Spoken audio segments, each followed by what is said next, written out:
क्या बच्चों को एकत्रित करके नो बैग डे के दिन ये बताएंगे कि ये पर्ची से मुख्यमंत्री बने हैं, कि ये दुर्भाग्य है कि हमारे प्रदेश में पर्ची का मुख्यमंत्री बना जिनको कोई अनुभव नहीं है सत्ता चलाने का। ऐसा शिक्षा मंत्री इस प्रदेश को मिला जिसका कोई शिक्षा के प्रति विजन है ही नहीं। कोई भी अधिकारी किसी प्रोजेक्ट पे स्टेट की भावना से, वेलफेयर की भावना से काम नहीं करके अपना हिस्सा ले रहा है, हिस्से के साथ में उस प्रोजेक्ट में पार्टनरशिप और मांग रहा है। और हमारा जो लैंड बैंक था, जो सरकारी जमीनें थी, उनको कोड़ियों के भाव भ्रष्टाचार की भेंट चढ़ा करके अडानी, अंबानी और बड़े अपने नजदीकी लोगों को दे दी गई है। इससे स्टेट का जो लैंड बैंक है वो समाप्त कर रहे हैं। अभी पता ही नहीं है कि कब मंत्रिमंडल का विस्तार होगा, पद खाली पड़े हैं। जनता की जन सुनवाई, जनता की समस्याओं का समाधान ये सरकार कब करेगी, ये सरकार को बताना चाहिए।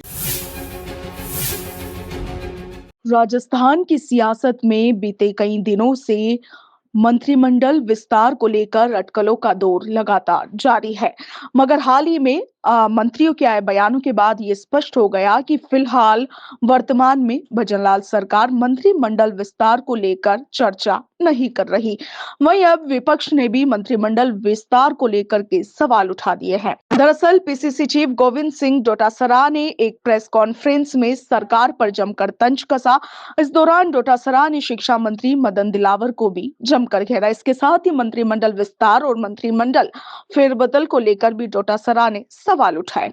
गोविंद सिंह डोटासरा ने क्या कुछ कहा, आप भी सुनिए। ये तो शिक्षा मंत्री जी हैं, बहुत बड़े विद्वान शिक्षा मंत्री जी हैं, और इन्होंने एक आदेश निकाला है। मैं समझता हूं कि शायद वो आदेश भी आज का ही होगा या कल का होगा।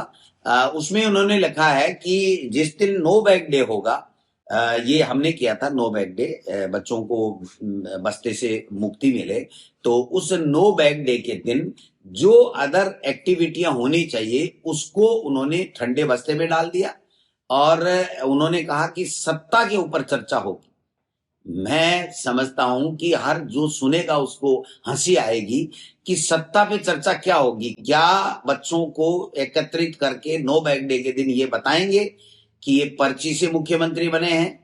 क्या ये बताएंगे कि शिक्षा मंत्री जी किस तरीके की भाषा का इस्तेमाल करते हैं? क्या ये बताएंगे कि ब्यूरोक्रेसी इतनी हावी है कि जो है वो मंत्री और उनकी नहीं मानती?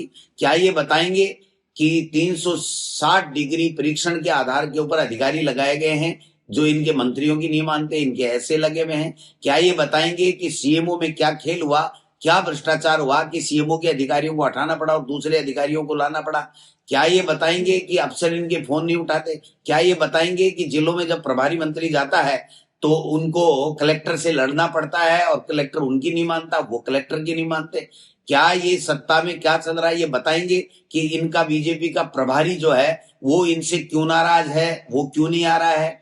क्या ये बताएंगे कि मुख्यमंत्री जी 40 बार जो है वो मंत्रिमंडल विस्तार की पर्ची लेकर के गए और वापस निराश होकर के लौट गए? क्या ये उसमें बताएंगे कि किरोड़ी मीणा जी जो मंत्री हैं वो सरकार के ऊपर 8 करोड़ रुपए प्रतिदिन की बजरी चोरी का आरोप लगा रहे हैं? क्या वो सही है? तो ये क्या बताना चाहते हैं, सत्ता की क्या चर्चा कराना चाहते हैं?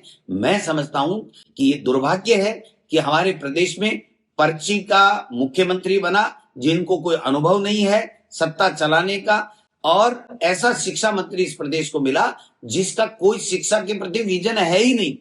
वो तो अनर्गल बयानबाजी हिंदू, मुस्लिम और आरएसएस की पाठशाला में किस तरीके से जो है वो उनको सिखाया जाता है कि कैसे दो वर्गों को भिड़ा करके अपनी राजनीतिक रोटियां सेकनी है। तो मैं समझता हूं कि ये सारी की सारी चीजें हैं जो ठीक नहीं है। तो मैं इतना ही निवेदन करना चाहता हूं कि ये सरकार 2 साल में सुशासन नाम की कोई चीज नहीं दे सकी है। महिलाओं के ऊपर अपराध बढ़े हैं, भ्रष्टाचार जो है वो बेलगाम हो चुका है, आए दिन भ्रष्टाचार। जो पहले कुछ सुनते थे वो तो 4 गुना या 10 गुना तक बढ़ गया इनका भ्रष्टाचार।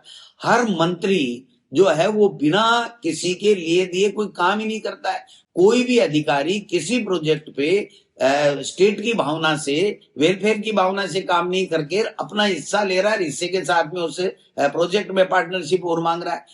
इस सोलर के नाम से जो सोलर की जो बिजली पैदा होगी वो तो बाहर जाएगी, किसानों के खेत बर्बाद होंगे जहां से लाइना जाएगी। और हमारा जो लैंड बैंक था, जो सरकारी जमीनें थी, उनको कोड़ियों के भाव भ्रष्टाचार की भेंट चढ़ा करके अडानी अंबानी और बड़े अपने नजदीकी लोगों को दे दी गई है। इससे स्टेट का जो लैंड बैंक है वो समाप्त कर रहे हैं और इसके अलावा कुछ भी नहीं कर रहे हैं। मैं समझता हूं कि इस प्रदेश में 2 साल में जितनी बार हर डिपार्टमेंट की समीक्षा बैठक मुख्यमंत्री ने ली, उसका रिजल्ट 0 है। मुख्यमंत्री दिल्ली गए, वहां से कोई भी कुछ भी बजट लेकर के आए हूं, उसका रिजल्ट भी 0 है। और पर्ची लेकर के रोजाना जाते हैं कि साहब मंत्रिमंडल में ये हो वो हो। मैं आपको सत्य बता रहा हूं कि 3 महीने पहले इनकी जब बैठक थी कैबिनेट की, तो एक मंत्री जो बहुत जिम्मेदार मंत्री है, उसने कहा कि फाइल, अधिकारी ने कहा फाइल निकाल दो, कि यार आज हमारी तो छुट्टी होने वाली है, पता नहीं कौन मंत्री आएगा, मैं रहूंगा नहीं रहूंगा, सब कुछ हो जाएगा, मैं तो फाइल नहीं निकालूंगा। और अभी पता ही नहीं है कि कब मंत्रिमंडल का विस्तार होगा, पद खाली पड़े हैं, अधिकारी ब्यूरोक्रेसी अतिरिक्त जो है वो प्रमोशन होने के बावजूद भी अतिरिक्त चार्ज लगा रखे हैं, जिनको हटा रहे हैं उनको और बड़े महकमे दे रहे हैं। मैं समझता हूं कि ये जो पूरे राजस्थान में भ्रष्टाचार का तांडव नृत्य इस सरकार के नाक के नीचे हो रहा है। माइनिंग अरावली के अंदर किस तरीके से इन्होंने आनन फानन में, जिस दिन सुप्रीम कोर्ट का फैसला आया उसके 3 दिन बाद में माइनिंग लीज दे रहे हैं। सुप्रीम कोर्ट ने फिर रोक लगाई है, हमने आंदोलन किया है। अगर फिर भी सुप्रीम कोर्ट हमारी बात को नहीं सुनेगा, अरावली में किसी तरह की दखल अगर ये सरकारें करेंगी, केंद्र और राज्य सरकार, तो हम लोग उसके लिए भी अलग से आंदोलन करेंगे। अभी हमारा कांग्रेस का जो मनरेगा के ऊपर 45 दिन का कार्यक्रम रहेगा। फिर पंचायत चुनाव आ रहे हैं, तो हम लोग पंचायत राज चुनाव की तैयारी करेंगे। पूरी कमर कस करके हमने तैयारी की है ढंग से। और इनको चाहिए कितना भी गलत परिसीमन कर लें, कितने भी राजनीतिक व्यवस्था से कर लें, लेकिन इनको पटखनी देंगे, क्योंकि जनता हमारे साथ में है। जनता इस 2 साल से, इस कुशासन से, इस अनुभवहीन सरकार से जो है वो तंग आ चुकी है और जनता के काम नहीं हो रहे। जो जन सुनवाई की बातें कर रहे हैं, कहां हो रही है जन सुनवाई? न मंत्री कर रहा है, न संतरी कर रहा है, न मुख्यमंत्री कर रहा है।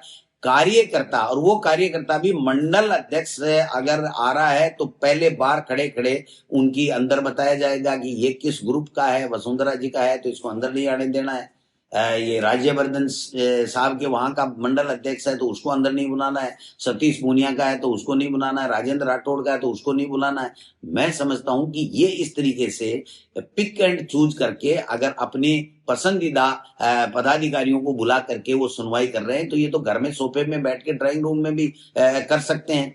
मैं कहना चाहता हूं कि जनता की जन सुनवाई, जनता की समस्याओं का समाधान ये सरकार कब करेगी, ये सरकार को बताना चाहिए। जो आज सेक्रेटरीट में एक भी मंत्री महीने भर से नहीं जाता है, और जाता है तो उससे मिलने के लिए उसके पीए और गनमैन के अलावा कोई नहीं रहता है।